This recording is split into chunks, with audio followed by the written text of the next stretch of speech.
കള്ളുഷാപ്പും കള്ളുഷാപ്പിലെ കറിയുമൊക്കെ മലയാളിക്ക് എപ്പോഴും വീക്ക്നെസ് ആണ്. ഹോം അപ്ലയൻസസും കിച്ചൺ അപ്ലയൻസസും ഒക്കെ വാങ്ങുമ്പോൾ ചെറിയ തവണകളായി തിരിച്ചടയ്ക്കാനുള്ള EMI സ്കീമുകൾ മൈജി ഫ്യൂച്ചറിൽ ഉണ്ടല്ലോ. എക്സ്പീരിയൻസ് ചെയ്യാം നെക്സ്റ്റ് ലെവൽ ഷോപ്പിംഗ് മൈജി ഫ്യൂച്ചറിൽ. എന്നാൽ ഇനി അങ്ങനെ കേട്ടാൽ ചാടി പുറപ്പെടും മുൻപ് ഒന്ന് ആലോചിച്ചോളൂ. പരിപ്പ് 900 ചിറ കള്ളുഷാപ്പിൽ നിന്ന് ഭക്ഷണം കഴിച്ച യുവാവിന്റെ മരണത്തിന് പിന്നിൽ ഭക്ഷ്യവിഷബാധ എന്ന് പ്രാഥമിക പോസ്റ്റ്മോർട്ടം റിപ്പോർട്ട് പുറത്തു വന്നിരുന്നു. ഭക്ഷ്യവിഷബാധയെ തുടർന്ന് ആന്തരികാവയവങ്ങളുടെ പ്രവർത്തനം പൂർണ്ണമായും നിലച്ചതാണ് മരണത്തിലേക്ക് നയിച്ചത് എന്നാണ് റിപ്പോർട്ടുകൾ സൂചിപ്പിക്കുന്നത്.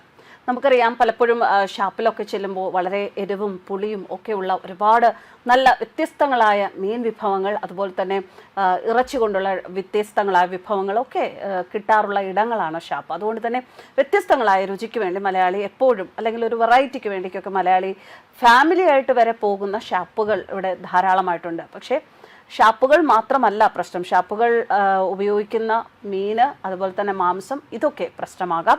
ഇവിടെ നമ്മൾ സംസാരിക്കാൻ പോകുന്നത് മീനിനെ പറ്റിയാണ്. മീനെന്ന് പറയുമ്പോൾ അത് പെട്ടെന്ന് കേട് സംഭവിക്കുന്ന ഒരു ആഹാരമാണ്. അത് പിടിക്കുന്ന നിമിഷം മുതൽ ശരിയായി തണുപ്പിച്ച് സൂക്ഷിച്ചില്ലെങ്കിൽ ബാക്ടീരിയകൾ പെരുകും, വിഷാംശം ഉണ്ടാവുകയും ചെയ്യും.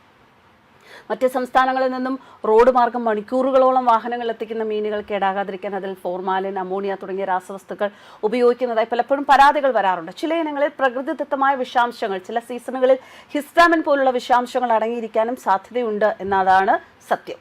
കോൾഡ് സ്റ്റോറേജുകളിൽ 18 ഡിഗ്രിയിൽ മീൻ സൂക്ഷിക്കേണ്ടതാണ്. പലപ്പോഴും ഇടയ്ക്കിടയ്ക്ക് ഫ്രീസർ തുറക്കുന്നത് തണുപ്പ് നഷ്ടപ്പെടുന്നതിനും കേടാകുന്നതിനും കാരണമാകും. മത്സ്യ മാർക്കറ്റുകളിലെ വൃത്തിഹീനമായ അന്തരീക്ഷവും മലിനജലത്തിൻ്റെ ഉപയോഗവും ഒക്കെ മീൻ വേഗം രോഗാണുബാധിതമാക്കും. ഫോർമാലിൻ എന്ന് പറഞ്ഞാൽ നമുക്കറിയാം, മൃതദേഹങ്ങൾ ചീഞ്ഞു പോകാതിരിക്കാൻ ഉപയോഗിക്കുന്ന ഫോർമാലിൻ പരക്കെ മീനുകളിൽ പ്രയോഗിക്കുന്നുണ്ട്. ഇത് ക്യാൻസർ ഉൾപ്പെടെയുള്ള മാരക രോഗങ്ങൾക്ക് കാരണമാകും. അതുപോലെ അമോണിയ, ഐസ് ഉരുകുന്നത് തടയാനും മീൻ ഫ്രഷായി തോന്നിപ്പിക്കാനും അമോണിയ ചേർക്കുന്നു. ഇത് വയറിളക്കം, ഛർദി, അസിഡിറ്റി എന്നിവയിലേക്ക് പെട്ടെന്ന് നയിക്കും. ഇനി നമുക്ക് എങ്ങനെ സുരക്ഷിതരാകാം? കണ്ണുകളും ചെകിളപ്പൂക്കളും നോക്കുക. കേടാകാത്ത മീനിൻ്റെ കണ്ണുകൾ തെളിഞ്ഞതും നല്ല തിളക്കമുള്ളതുമായിരിക്കും. ചെകിളപ്പൂക്കൾക്ക് നല്ല ചുവപ്പ് നിറമുണ്ടായിരിക്കും. അമർത്തുമ്പോൾ കുഴിഞ്ഞു പോകാത്തവയായിരിക്കണം. പഴകിയ മീൻ ഒഴിവാക്കുക. ഫ്രിഡ്ജിൽ ദിവസങ്ങളോളം മീൻ വെച്ച് ഉപയോഗിക്കുന്നത് ഒഴിവാക്കുക. കഴിവതും വലിയ മീനുകൾ ട്രോളിംഗ് സമയത്തും മീനിന് ക്ഷാമമുള്ള സമയത്തും വാങ്ങിക്കാതിരിക്കുക.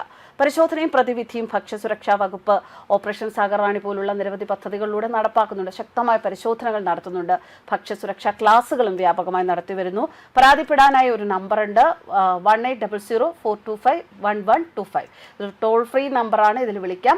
Department of food safety Kerala grievance പോർട്ടലിൽ പരാതിപ്പെടുകയും ചെയ്യാം. എന്തായാലും പരാതികൾ ഉന്നയിക്കുന്നതിന് മുൻപ് നാം സുരക്ഷിതരാകാൻ നമുക്ക് തന്നെ ചെയ്യാവുന്ന കാര്യങ്ങൾ അത് വളരെ ശ്രദ്ധയോടുകൂടി ചെയ്യുക. നമ്മൾ പുറത്ത് ഭക്ഷണം കഴിക്കാൻ പോയാലും നല്ല ഭക്ഷണം കിട്ടുന്ന ഇടമാണോ എന്നുള്ളത് ശ്രദ്ധിക്കുക. അസ്വാഭാവികമായി എന്ത് തോന്നിയാലും അവിടെ നിന്ന് പിന്മാറുക. അതാണ് പറയാനുള്ളത്. തന്നെയുമല്ല, ആ വിവരം ബന്ധപ്പെട്ട അധികാരികളെ അറിയിക്കാനും ശ്രമിക്കുക. ന്യൂസ് ഡെസ്ക് കർമ്മ ന്യൂസ്.